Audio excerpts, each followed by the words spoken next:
Looking up Hebrew words. In Deuteronomy 6:4-6, called the Shema, I chose these two words that interested me. 1. Yechad. The first thing I noticed in Sepharia was that this can be defined as one, singular, unique, closed up, or mysterious. Then I found this word in the concordance in the Internet Archive, and there were more than 4.5 pages of entries from Genesis through Ecclesiastes, Canticles, Song of Songs, Isaiah, Jeremiah, Ezekiel, Daniel, and most of the minor prophets.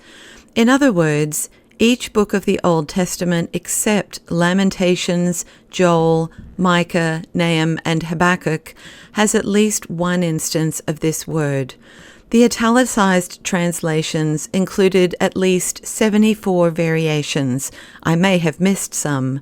First, and first, the first, in the first, on the first, and on the first, upon the first, one and, as one, this one, and one, but one, the one, to the one, for one, each, for each one, in the one, in one of, unto one of, to one of one of, with one of, like unto one of, one by one after another, each one had, to everyone, everyone had, few, a few, some, in some, upon some, into some, an, other, the other, and the other, to the other, another, and another, as another, once, and once, at once,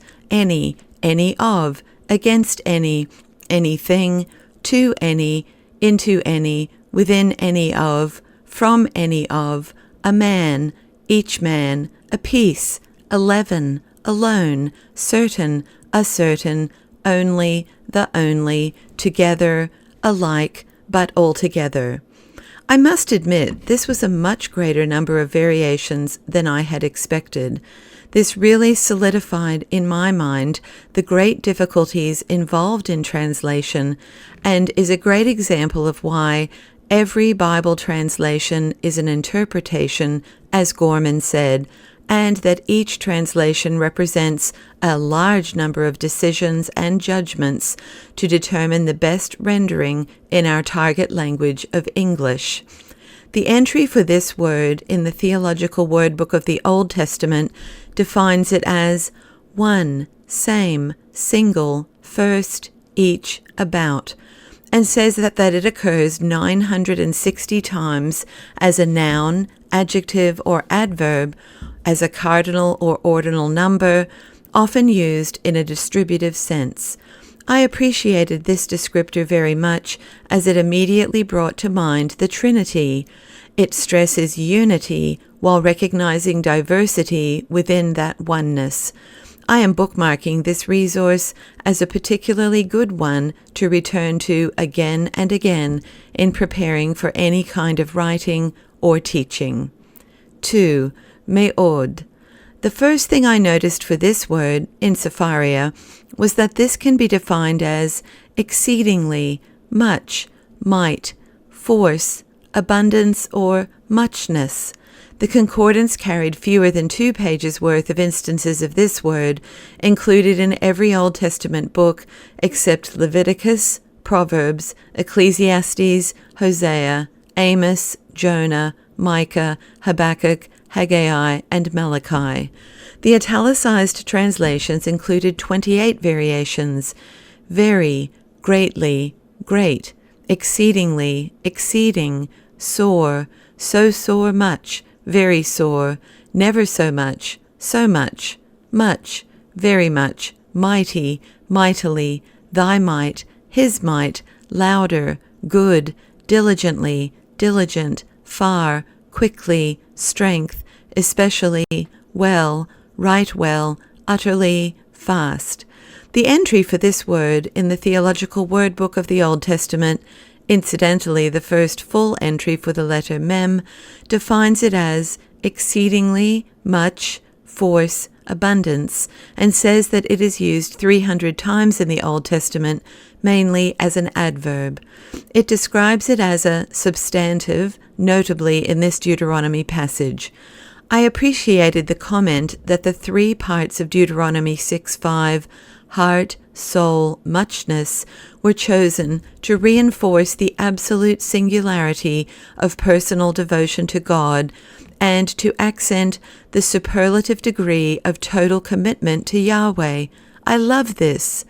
I am finding Hebrew to be exceedingly challenging as a language, even though I have successfully attained fluency in 2 other non-English languages before.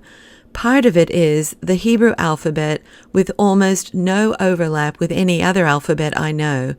Part of it is what I consider to be extremely difficult to memorize jots and tittles. I find myself looking them up virtually every single time. I am using lots of memory hooks, as I did when I studied Japanese in high school. No fluency, I'm afraid, because there was also no vocabulary overlap. Thankfully, reading the Bible umpteen times through and teaching and preaching a bazillion times have given me a few words I don't have to memorize. But seriously, guys, this is a big stretch. I am enjoying the exercises, discussions, quizzes, and resource side of this course a whole lot more than the compact guide to biblical Hebrew, which tends to make my eyes and my mind glaze over when I try to read it.